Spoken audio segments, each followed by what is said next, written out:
What's up, guys? This is Dan Watson from learningcameras.com, and today I'd like to talk to you a little bit about third-party lenses. I've been using them for a really long time, but there's recently been a lot of changes for the better in third-party lenses. So I want to go over basically the three changes that I've seen in third-party lenses and why I think this is the reason right here.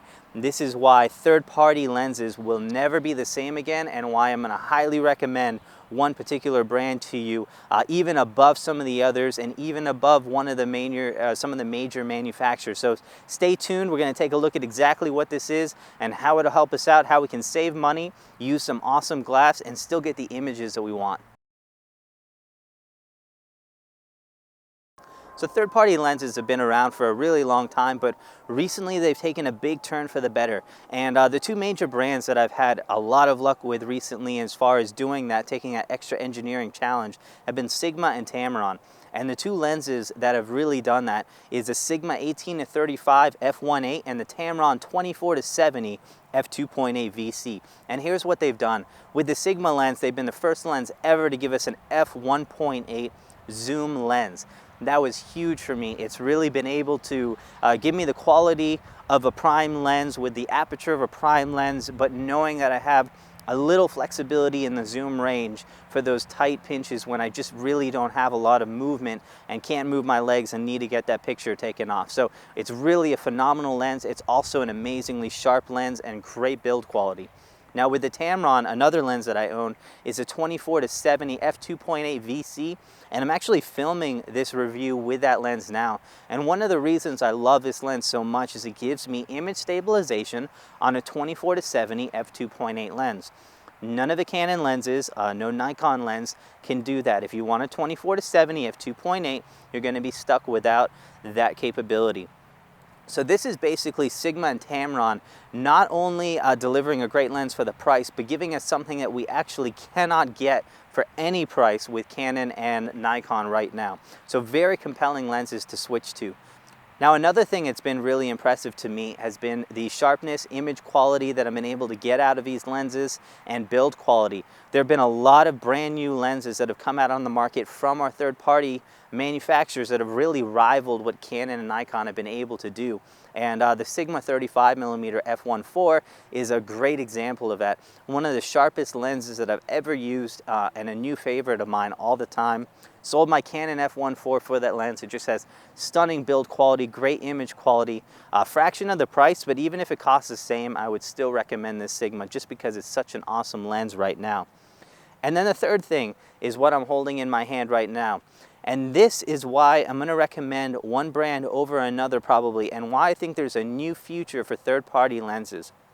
And the reason is there's always been one limiting factor that I've seen with third-party lenses, and that is the fact that I am unable to guarantee myself that in the future this lens is going to be able to work with some of the new Canon bodies or Nikon bodies that come out. And the reason is they're using technology that they're pulling off of old lenses, and when Canon or Nikon upgrades their focusing technology, sometimes we have issues with the third-party lenses working with those cameras. Now the good news is that has always pretty much always been able to be resolved through a firmware update.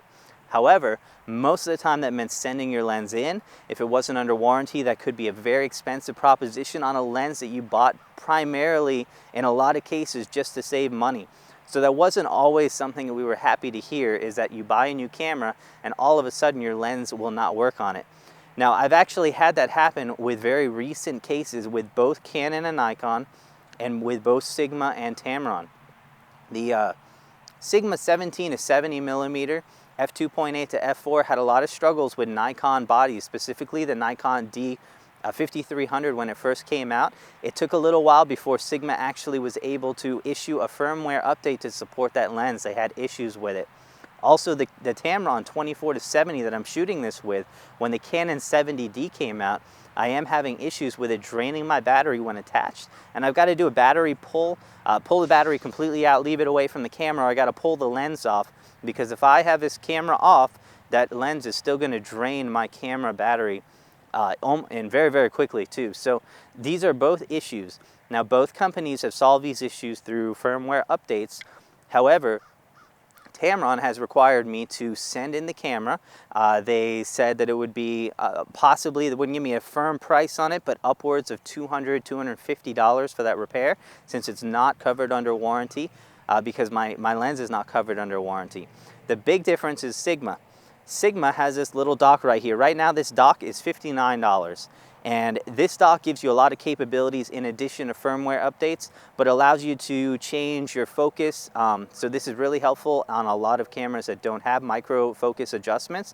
You can do that all in the lens now. So if your camera is focusing a little bit too close or too far, you can change that inside the lens and make that work for you.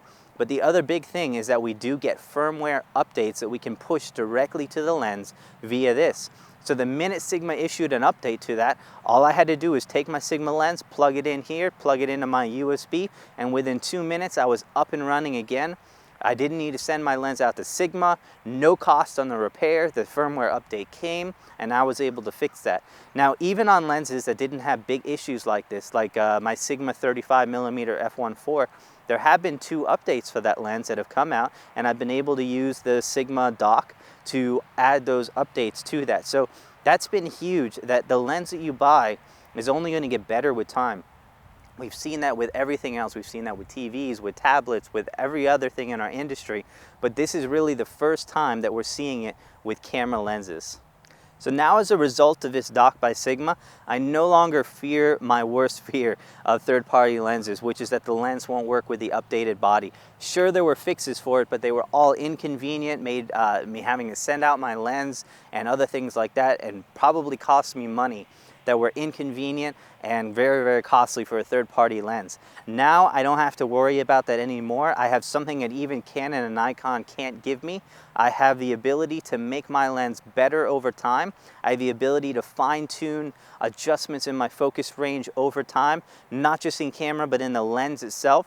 So now if I take my lens and put it on any camera, if my lens has any issues, I'm going to fix it in the lens. Before that, my camera had to do the adjustments for me. So if it was an issue with the lens, and the lens was basically focusing a little too quick or focusing a little too close on all of my photos, then I was having an issue with the lens that I was having to solve in the camera body, but now I'm fixing that in the lens. And so this is a big advantage, not just on all the other third-party manufacturers, but on Canon and Nikon itself.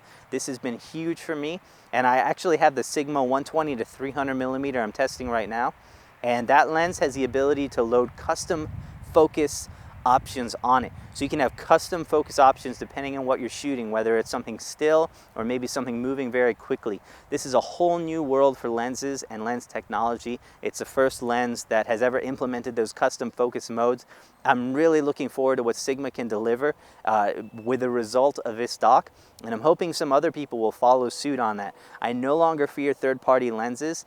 If the lens ever doesn't work, Sigma has shown us that within a couple weeks they can issue out a firmware update and you'll have a brand new fully functioning lens, no cost to you, with one of these docks. So really open your eyes to some of the third-party lenses. Take a look at some of the reviews. I love reviewing some of these things because recently a lot of these lenses have been blowing away some of the stuff from Canon and Nikon for a fraction of the cost. So you can get those great looking images without having to invest heavily in some of that equipment. So great to see, and nice to see these third-party manufacturers really doing some awesome stuff.